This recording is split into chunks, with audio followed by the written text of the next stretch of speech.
Welcome into Ringside Reflections. My name is Gabe Anderson. Welcome to our brand new show, and I'm joined as always, I guess not as always, but for the first time, by Dante Smith. Dante, how we doing? We're doing great. First time, it will be forever. This is the first of many. First of many, absolutely. So, if you don't know who we are, which I don't know why you would know who we are, let's give a little introduction to ourselves. So, Dante, why don't you start? Yeah, so I'm Dante. I've been a wrestling fan for mostly my entire life. At least 20 years. My uncle was a massive wrestling fan. He got me into it, and I swear it's like from there it's been everything for me. It's the soap opera, it's the comedy, it's the drama of it all, it's the sporting of it all. I've fallen in love, and I've never been able to kind of beat the itch. Absolutely. And obviously, Hulk Hogan is your uncle. We should be very, very straight up about that. So, congratulations of having such a famous uncle. Thank you. Pat on the back. By the way, we're kidding. We're kidding. Yes. His uncle is not Hulk Hogan. Kayfabe already. Absolutely. Absolutely. So, my name is Gabe Anderson. Basically, me and Dante met if you're not watching the podcast, at St. Cloud State University while doing the radio program. And I got into wrestling. This is actually kind of an interesting dynamic. I got into the wrestling world randomly one day when my friend Drew, this is my first year out of college, first year out of high school. My first year out of high school, I went to a community college. So I wasn't at St. Cloud State yet. But my friend Drew, shout out to Drew, he invited me to a SmackDown in a suite, and I didn't know who these guys were. I didn't know what SmackDown was. I didn't know what night it was on. I was just like, yeah, I'll go. What the heck? So me and some buddies went to the SmackDown at Target Center, which we'll talk about in a minute if you've seen the title for this episode. We went to SmackDown, and the first match, people started doing the da-da, da-da, Fandango. The Fandango little dance. And I'm like, this is fantastic. And then, and granted, this wasn't even SmackDown. This was like main event before SmackDown, which I, of course, had no idea what that meant. I just thought the whole show was the same show. I'm like, why is there a different ring? Why are they changing what it says on the ring? I have no idea. But basically, I went in not knowing what anything was, and I saw Great Khali beat up these two little guys, just destroy them. I'm like, I like this. This is pretty good old squash. This is pretty cool. And I should say, like I said, so give you a timeline. This is 2014. So what we're talking about today, I was not there. I was not there for any of this. I don't want to say I wasn't allowed to watch wrestling with it. I probably wasn't able, but I had like no interest, right? I didn't even care. Like, even if I wasn't allowed to watch it, like for example, Pokemon, I wasn't allowed to watch it. I was interested in it. This, I didn't like, it wasn't even on my radar. Yeah. So I see the show. By the way, it ends with the whole Daniel Bryan yes movement. And I'm like, I like this. Yeah. So I start getting into it a little bit. And then when I get to college, I meet a bunch of friends like Dante and our friend Billy and Neil, who actually we've done podcasts with before. And we started getting into it. We started watching NXTs. We started watching takeovers. We started watching Survivor Series, and I'm learning all this stuff. So basically, that's our into it. Dante has been there. In fact, which we'll get into. He was actually at what we're going to talk about today. And I am basically an outsider. My wrestling fan, and I've gotten back and learned a little bit about it. But my wrestling fandom starts in like 2014. Yeah, it gets really interesting too that you mentioned that. You kind of weren't allowed to watch it when you were growing up around this age. The reason why I think it's not just my uncle, but my mom watched with my uncle back in the 80s, the Hulk Hogan era. Sure. They were all Your about uncle. it. Yeah, and so, of course. And so it's funny because, like, if I really thought about it and looked at where wrestling had gone, this is 2002 that we're looking at here. This is towards the end of the Attitude Era as we start to kind of head into the Ruthless Aggression era. And it was a different kind of wrestling. It was aggressive. It was more... Well, it was more adult oriented, which is interesting because that's kind of where WWE's going now. Exactly, with their whole Netflix thing. It always comes back around, right? Right.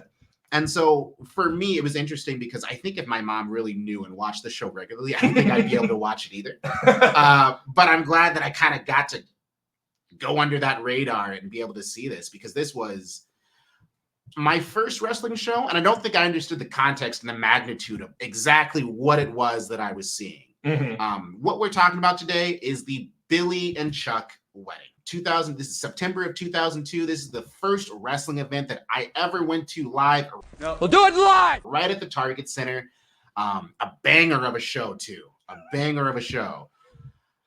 With a couple of interesting angles. Yes, and what we should mention, we actually went back and watched the episode. This is not the main event of the show. It's not. It is not the main event of the show. It's definitely a mid-card event. Yeah, it's definitely a mid-card event, and we'll get into it, but it really sounds like the whole angle was just a publicity stunt to get a good rating at ratings day. Basically, Nielsen ratings were coming out, and they wanted to pop a rating, so they did this whole thing. Yeah, ratings week. Big time, especially during that time and age. There's no streaming. There's nothing else. Those viewership is the biggest thing that WWE can do to basically gauge their performance. And so it was huge. It wasn't just the Billy and Chuck wedding that was advertised, but this SmackDown was advertised as a season premiere. Yeah, which is they weird like for a show that never ends. But yeah, they like doing that. Like, oh, it's the same show as the week before? Oh, right. This one's different.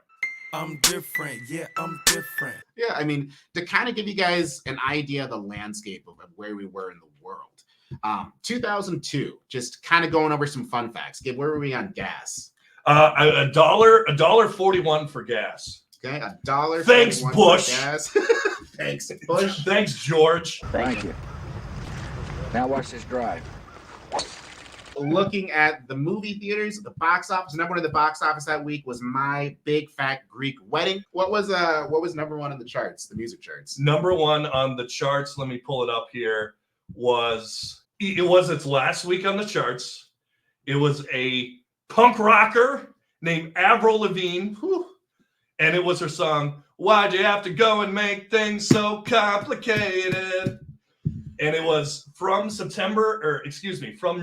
27th to September 14th. This was number one on the chart. So you turned on KS95, KDWB. If you're listening in Minnesota, these are our stations in Minnesota. This is what you'll hear was Avril Lavigne. Yeah, if you listen to a top 40 station, this was taken over the airwaves. Yes. This is long before Hello Kitty. Exactly. And so to give you an idea of kind of where we were in the world, let's take a closer look at where WWE was at this time. Right. It's September of 2002. The Attitude Era is kind of officially ended. Vince McMahon gave the infamous Ruthless Aggression promo earlier at the start of this summer. Also, though, WWE looking for ratings any way they can get it. Stone Cold Steve Austin has left the building at this point due to creative differences with WWE. He didn't want to put over Brock Lesnar in a throwaway match on Raw. That did have implications that we'd see further down the line. I'm sure we'll get into it in another episode. But Stone Cold was gone. The Rock had just returned, but had just given the title to Brock Lesnar to establish the new era. The Rock is also out of the picture. So there's no key established stars here. WWE is looking to do anything they can to pop a rating, and the Billy and Chuck wedding was one of the biggest ways they could start. Right, and that episode was going to be the Pacific week that they had the ratings, where the ratings really matter with Nielsen. So they saw it in the future. I did read that, and we'll get into this in a second, but Rico was saying that it wasn't necessarily the spoken goal when they said, hey, let's do this gimmick. It wasn't, they didn't know that was the goal, but it sounded like pretty much later on, or like pretty early into the gimmick, they were basically like, yeah, we're trying to pop a rating on this. Yeah, which was the season premiere. So I guess let's get into the gimmick itself of Billy and Chuck. Right. Looking at Chuck Palumbo was a tag team specialist in WCW. He debuted the summer before as WCW tag team champion.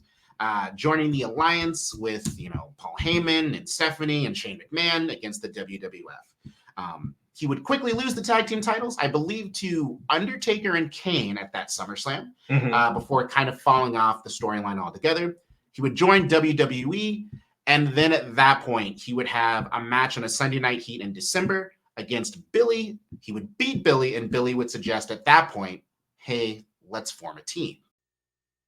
We should get jerseys, because we make a good team. Billy Gunn himself, also a key tag team specialist from WWE. Someone who had all the talent, great size, a great worker in ring, great promo ability. Nice but for ass. whatever reason, and a nice ass, Nice, Mr. big ass. old juicy ass. Because he loves to stick them. He loves to shove them. He loves to shove them. He'll Loves- shove a butt. He'll do it. But for whatever reason, and maybe the gimmick is in its own, but he couldn't break through to that main event level. Right. And so at this point, both guys are kind of floundering. They get paired up together. And at this point, the idea is to come up with kind of a flamboyant tag team. Mm-hmm. They're both going to kind of be close friends, but it seems like there could be more than that. There's a bit of that if you were a fan of like Saturday Night Live around this time. There is the ambiguously gay duo. They're extremely close in an ambiguous way. They're ambiguously gay. Yeah. It was a bit of that. They were slapping butts. They were best friends. They were close. And one of the interviews that we found, it was noted that Billy noted that they wanted to be perceived as divas. Mm-hmm. And it was to be kind of that pampered lifestyle. Right. What Chuck Palumbo said in another interview was he would see the divas, how they were, they were getting the hairdressers, and they were getting the stylists, and they were getting pampered, and their matches were light, and they were, the tug of war, tug at clothes kind of matches. And so their gimmick and idea was, let's take that and apply it to this male tag team and go all in. Right. And Billy said, like I said, they want them to be male models. Is kind of what they wanted to do. And Rico, who was their little side guy, basically their manager, their stylist, the guy that wanted them to get married, which we'll get into in a minute, said that they agreed, but as long as they didn't offend that lifestyle. He didn't say offend like LGBT, which let's be honest, that wasn't really a term. Mm-hmm. LGBTQ plus wasn't really a thing back then. Mm-hmm. But they didn't want to. He said he didn't want to offend that lifestyle. And that's really important to note too, especially this is 2002. We're like 2 years away from San Francisco ratifying the first gay wedding in the country, period. Yeah, gay marriage isn't even, it's crazy to think about, but when we were in high school was when the whole gay marriage thing, the vote no here in Minnesota, came through, and all of my conservative Christian friends at the school we had bumper stickers that say "Don't vote for gay marriage." Oh, geez. Yeah, so that was fun. Little did I know. Right. I still wonder if they have those cars that are still. You don't see them anymore. The vote no, vote yes. You think they're in a new car cycle at this point? Yeah.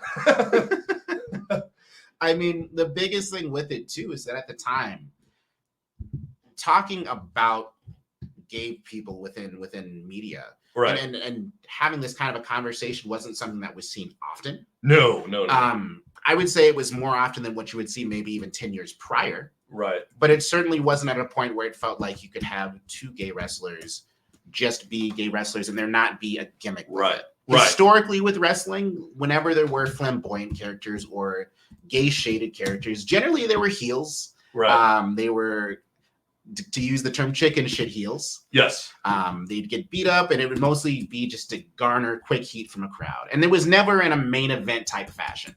What I want to mention wasn't there that wrestler like the Great Adonis or something? There was a couple Adonises. There is Adonis Street. I think there is the Great Adonis, and then Gorgeous George. Gorgeous George, yeah. And then of course Goldust. And then Goldust as well. Which they never really went all in with. I mean, they went in with kind of the weirdness, but they never said he's 100% gay, because I mean, one part of it was he came out with like a female manager, so it's like he's weird and he's into the movie, and that's actually what they really laid into later on. The PG era WWE was, he's a cinephile, and then with the whole thing with Cody, but yeah, they never really went all in. And I don't know if 1990, what was it, like 95 was ready for a fully out gay wrestler. I don't know if you want heat, but I don't know if at that time you want that kind of heat. Yeah. Like that much heat. And that's the interesting thing about it. Especially with this gimmick. And you can kind of see, if you ever get a chance to watch this episode of SmackDown back, the way that the crowd reacted to the wedding segment as a whole. Yeah. It in a way, it showed maybe this crowd wasn't ready for what was happening. Young Dante wasn't. Dante was a little confused. I don't think I quite understood the gravity of what I was seeing. Yeah, well, how old were you? We should say how old were you? I would have been 6 at this time. Yeah, you don't know 5 what's or going on. 6. You don't know what's going on. Yeah. You're just, let's be honest, at that age for wrestling, you're booing at what other people are booing. You're cheering what other people are cheering, and you see pretty colors and you're like, oh, go Lucha. I'll be completely honest. My first episode of SmackDown that I went to, my biggest concern was, so there was the opening pyro. Yeah. And I can tell you, it was as loud as it could ever possibly be. And I don't know why I didn't expect it, but I certainly did it. It scared the hell out of me. I spent most of the rest of the show like bracing myself for wrestlers when I knew they had pyro. Like Kurt Angle would come out and be like, oh my gosh, he's going to do the thing and it's going to blow up. Oh my gosh. So I didn't have time to really think about the matters here. The social implications. Right. That's what I love about when you're a kid. You think about the small stuff, like everything's just so simple for you. Like nothing. I don't know. But that's true though. But Right. with that, at the end of it, I saw Billy and Chuck as baby faces. Yeah. Ultimately, what the company was looking for, I saw Billy and Chuck as baby faces. Even Right. though I didn't understand why the crowd was booing, I understood their struggling and thought, well, that seems wrong. What happened to them? Right. So basically, how the story kind of goes is, I think it was Billy Gunn beat or faced Rey Mysterio, and then I think Chuck Palumbo asked him to be like his life mate Yes. or something. There was a proposal, his partner for life. His partner for life, which has different connotations. Like, does he mean tag team partner? They keep it ambiguous. Yeah, and then obviously, there was also the pose down as well, where they came out and basically did a pose off, I believe, with Trish Stratus. Was I that? believe it was Trish Stratus and I think it was Tori Wilson and Stacy Keibler. Yes, Tori Wilson and Stacy Keibler. And you can go back and watch the segment, but man, they went all out with it. Like they had to. Now, granted, obviously, when they did the cheers for the two sides, who won? Obviously, the women won because it's 2002, and they're not going to cheer for two dudes posing with each other. But it's interesting that you mentioned that because it was a testament to how far Billy and Chuck both had to go. Right. Keep in mind, like Chuck Palumbo at this point had been married for nearly a decade. Yeah. Billy Gunn had 2 children, Mhm. multiple children at this time. Both were straight men who were just committed to trying to play the role, trying not to be offensive, but knowing if you really, really key into the characters, you have something here that can maybe draw some money. Right. And that's what happened. And what I heard was, and everyone kind of like goes like, oh, why would 2 straight guys play ambiguous characters? I think they weren't in a position necessarily to turn like a gimmick down, like a main gimmick. I don't know if they were, as much as they don't want to say it, I don't know if, like, what if they say no? Do they say, well, here's your pig slips, like go to Ring of Honor, which nothing against Ring of Honor, but at this time it's not. I mean, a year from now, Billy Gunn would be. Yeah, exactly. Yeah, case in point. And that has to do with injury, which we'll talk about in a little bit. But I think the other thing is, like, we've seen Billy Gunn in the past. He's been in DX, and he's been Mr. Ass. I think Billy Gunn in particular, and Chuck Palumbo to his credit, like, they just really wanted a gimmick to, like, challenge themselves and, like, have fun. Like, let's try this. Like, if it doesn't work, it's just a mid-card thing on SmackDown. And also, you got to remember the climate, too, of, like, today we have Cultaholic, and we have Wrestle Talk, and we have all What Culture Wrestling, and we have all of these critiquers of wrestling where every single week is totally scrutinized, and it's like, oh, that was horrible. That was a terrible gimmick. I hate that.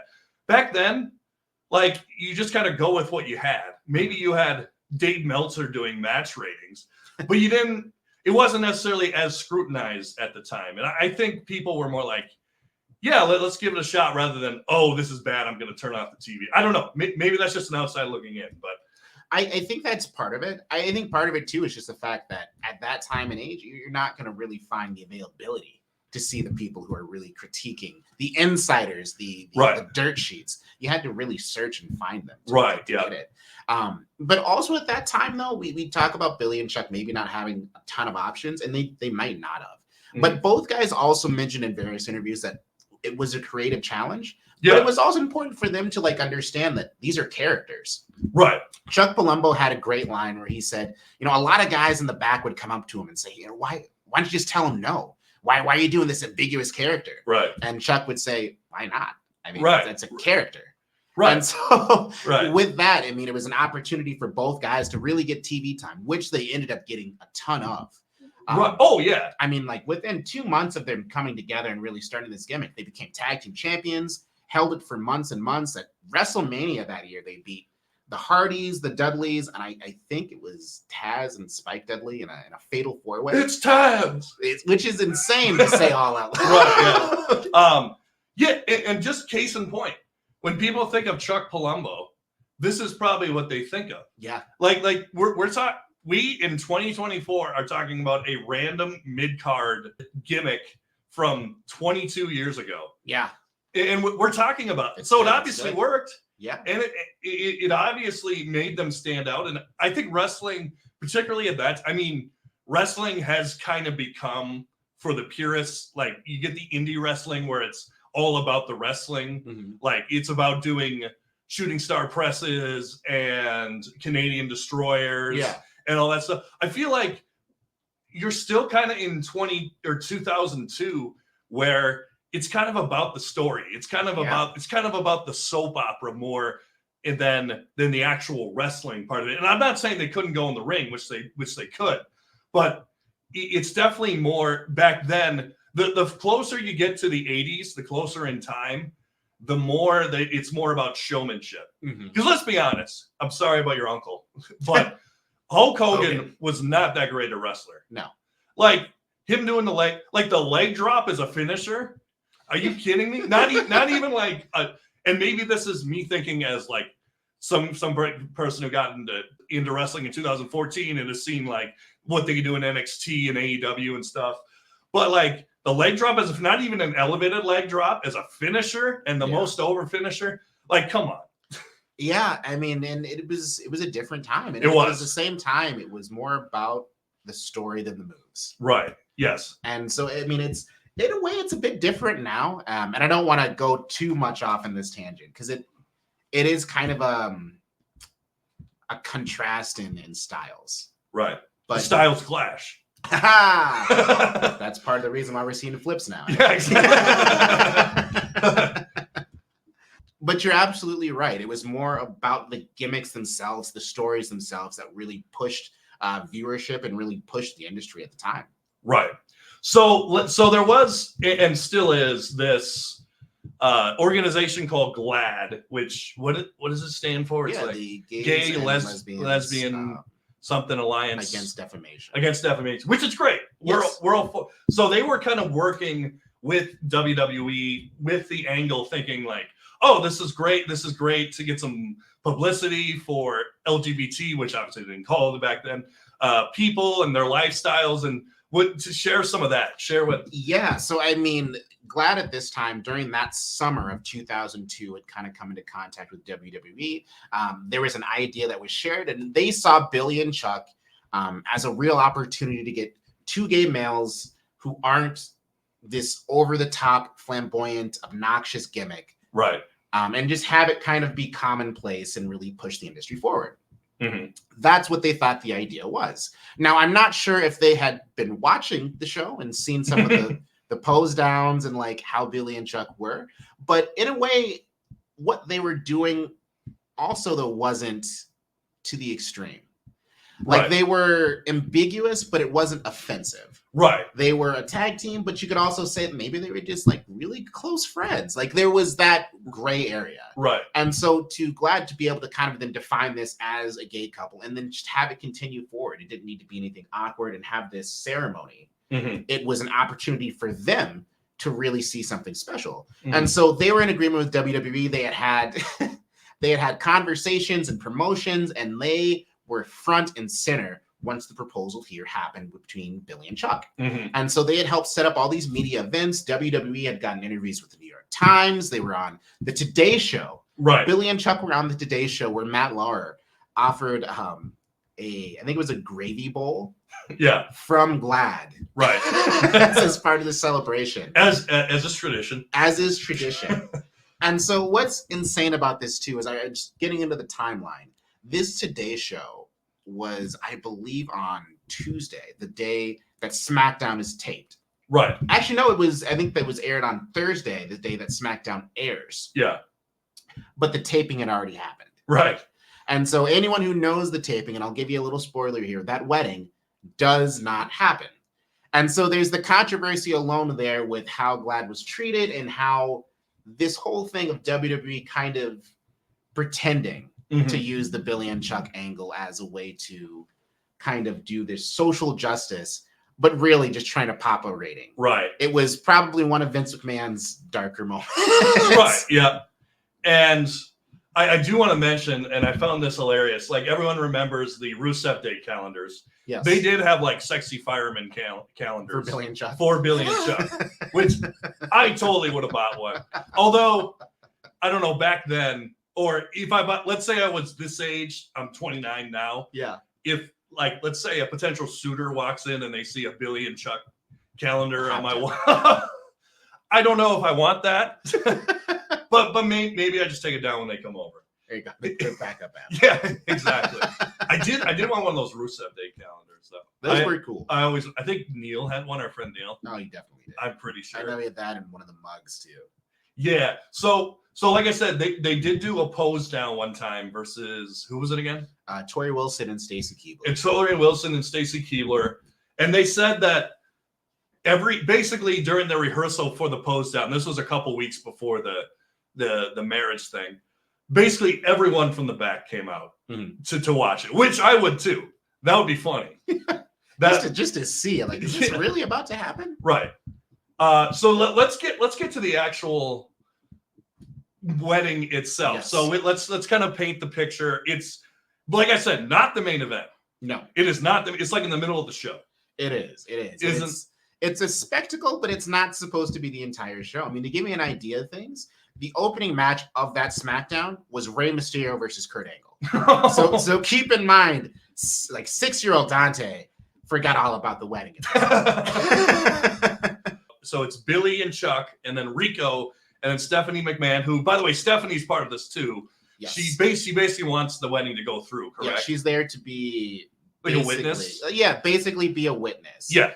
They have the pastor there who's going to marry them, and then Rico, who is their manager, but also the wedding planner here too, and really pushing this whole thing to just keep it moving. And he's starting to get aggressive. He's starting to get a little agitated here. Right, because he wants this to go through, because he wants his tag team to be together. Exactly. Or his partners, whatever. His and we should talk about the pastor in this situation. Yes. Which if you haven't seen it, we don't want to give it away, but let's just say it's a very decrepit old man who kind of talks like this and has a cane. Did you? Now, obviously, this gets into spoilers. I assume as a 6-year-old Dante, you did not know who it was. So let me tell you this. I was there in the crowd. Yeah. No one knew.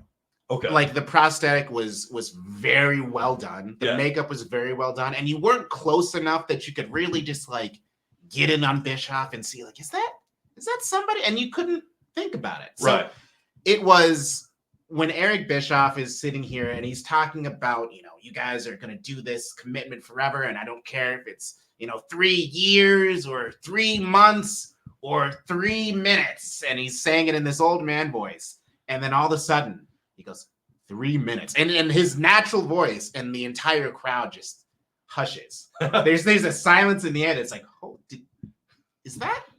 Or 3 minutes, and he rips off the prosthetic. Did I say 3 minutes? And the entire crowd, myself included, is just like stunned. It's shock. It's odd. There's a pop in the air, and it's because Bischoff. By the way, we should give some context. Yes.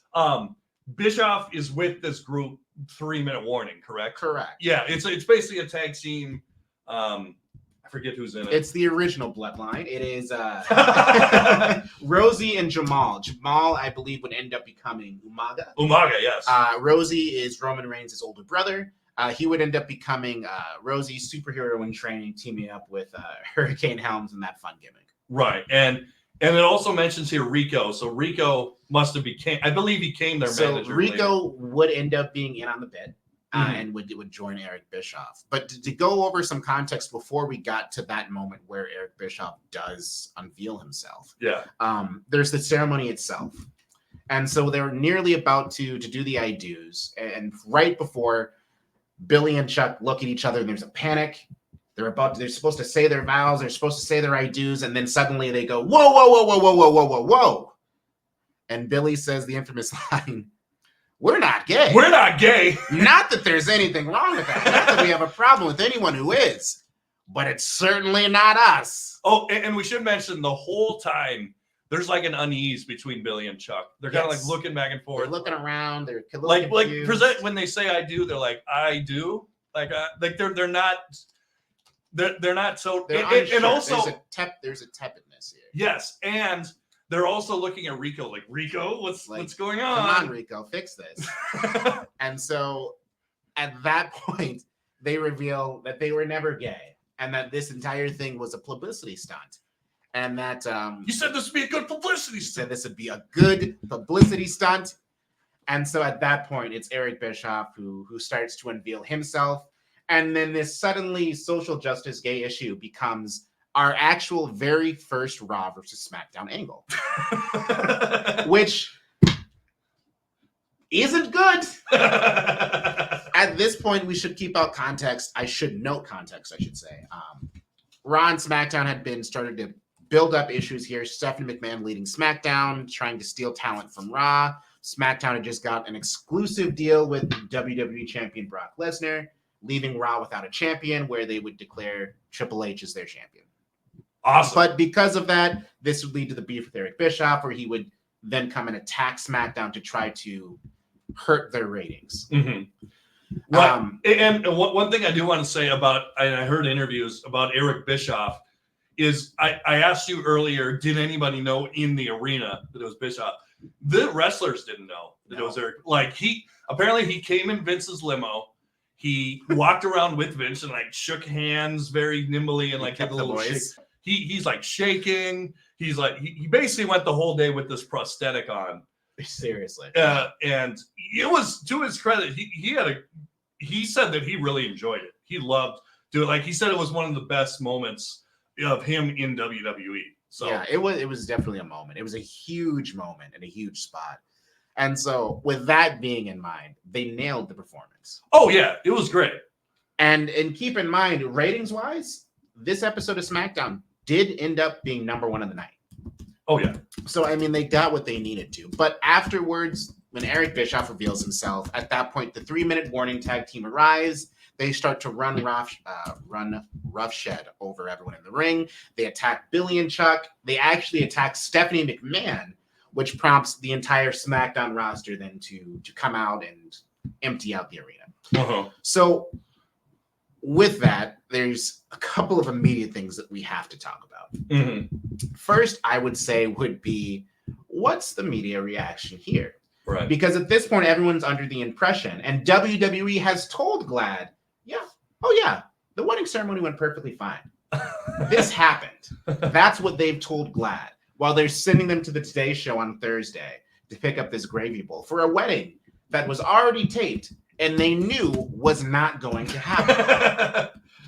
And so understandably, Glad was furious at this. And so they would release a statement on what happened.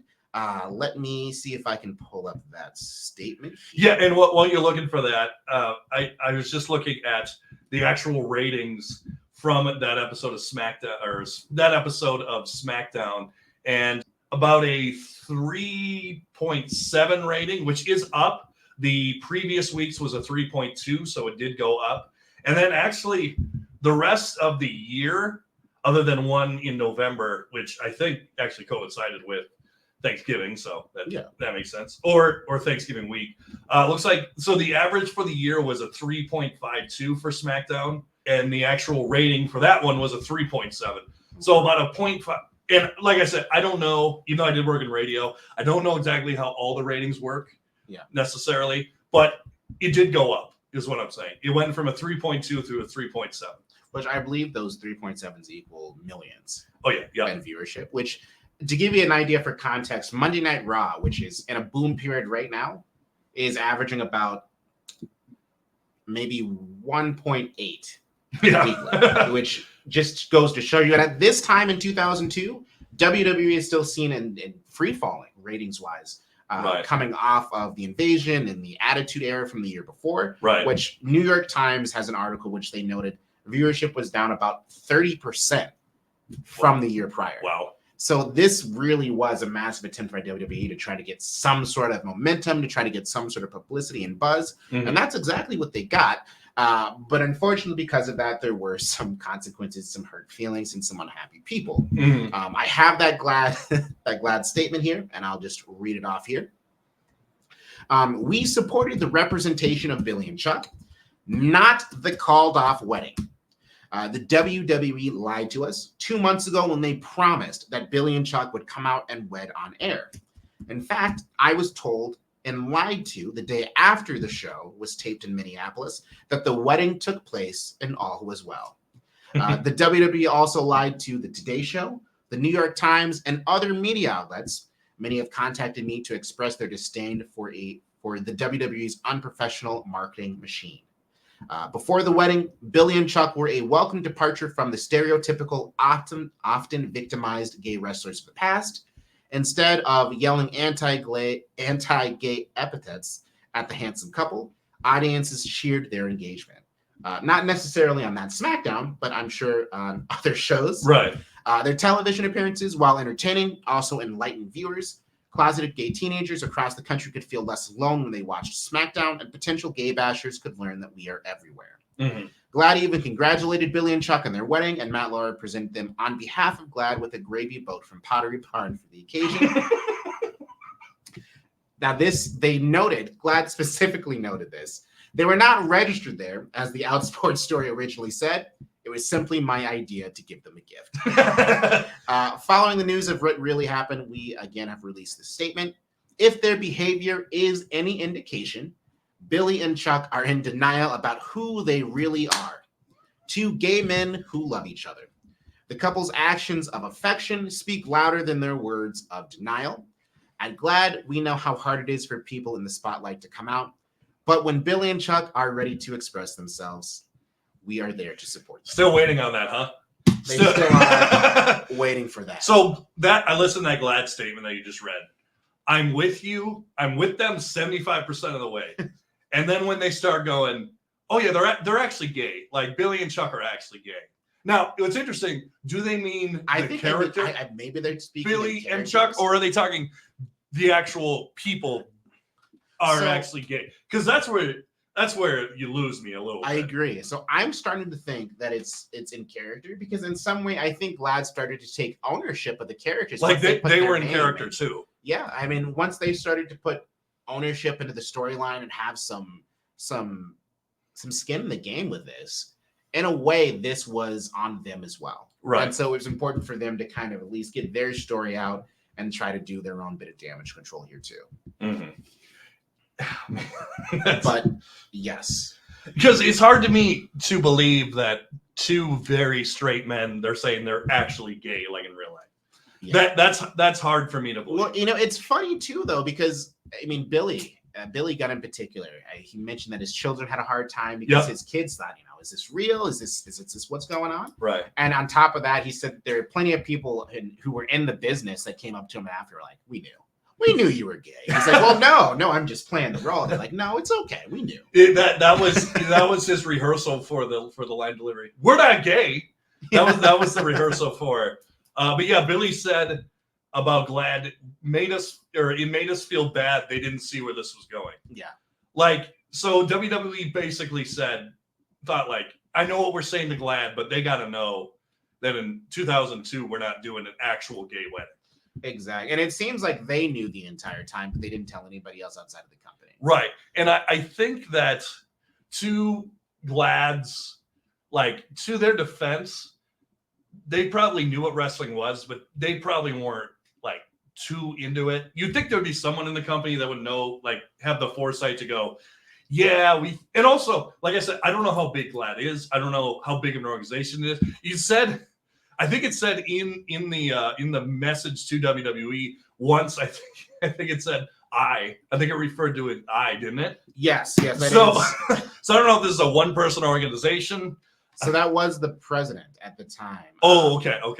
Well, I don't know if president, but Representative Scott Seelman. Okay. We also, at the time, we don't know how big GLAAD is. Like, I'm sure it's huge now with. Yeah, I think it's one of those things that I think WWE thought they could get away with in 2002. Yeah. And I feel like not only, and you mentioned it earlier, that it wouldn't be necessarily cutting edge if we saw it today, but it's definitely something they wouldn't do today. No. It's the way they went around kind of finagling and kind of schmoozing with high-end media and then just not following through and misdirecting. It's something because today other media outlets would hammer them. Oh my gosh. They wouldn't see the end of it. I mean multiple did at this time, but at the same time you're not getting, internet and there's no social media. You're not getting these news sources at the same speed and at the same rate that you're getting them today. Right. And I haven't seen the whole thing yet. I assume this is not mentioned on the Vince McMahon documentary. It's not at all. Okay. Which it's not, because it's not really a scandal.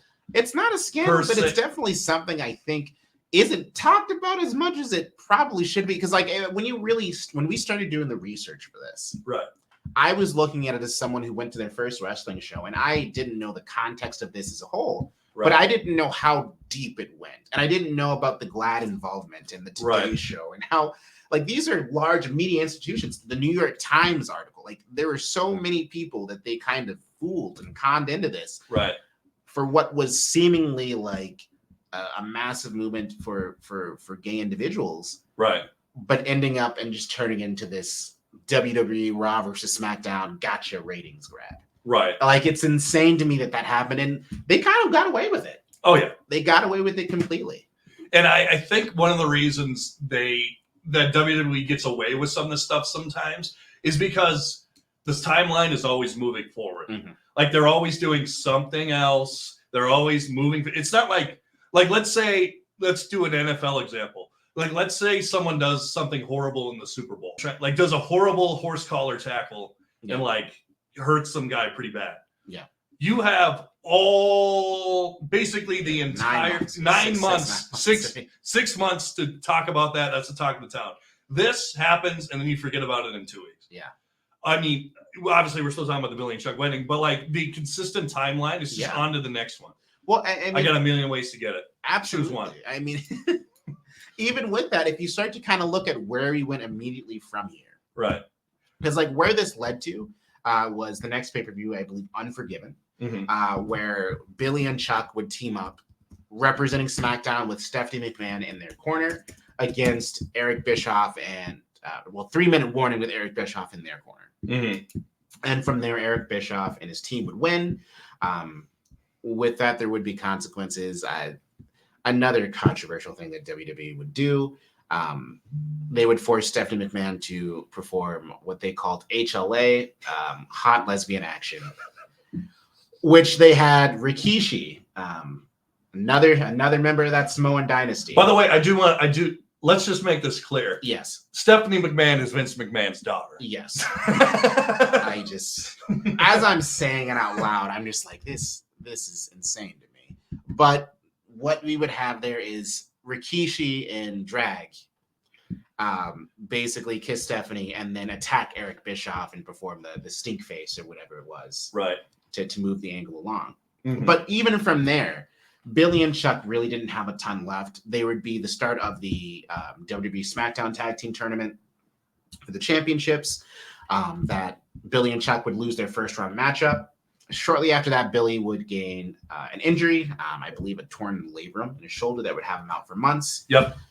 Before kind of ending the Billy and Chuck run unofficially there. Right. And it also, I saw some stuff like Rico was saying that Billy wanted to go singles, and Billy ends up in what, Ring of Honor, TNA eventually? Yeah, I mean, about a year from now, he does end up, I believe it's TNA as Kip Sop.